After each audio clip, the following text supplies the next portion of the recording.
Otaga nisbatan onani bolaga 3 karra haqqi ko'p. Birinchisi homila haqqi. 9 oy qornida ko'tarib yurganligini haqqi.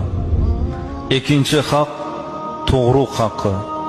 Jonini garovga qo'yib, o'limni bo'yniga olib, bolasini dunyoga keltiradi. Joni xatarda qoladi onani.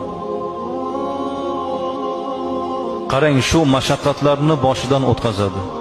Homilani mashaqqatini, o'lim bilan olishib dunyoga keltirishni, farzandidan qutulib, yana farzand ko'rib, yana shu mashaqqatlarga rozi bo'lib, yana farzandni dunyoga keltiraman deydi.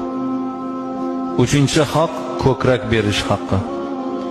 Kechalari bedor bo'lib, bolasiga ko'ksidan bol emdirgan bu ona bo'ladi. Aytaylik, bir onani 5 ta farzandi bo'lsa, orasi 2 yildan bo'lsa, 10 yil shu ona kechasi uxlamaganda. Bizni onalarimiz 10 talab, 12 ta, 13 talab farzand dunyoga keltirgan.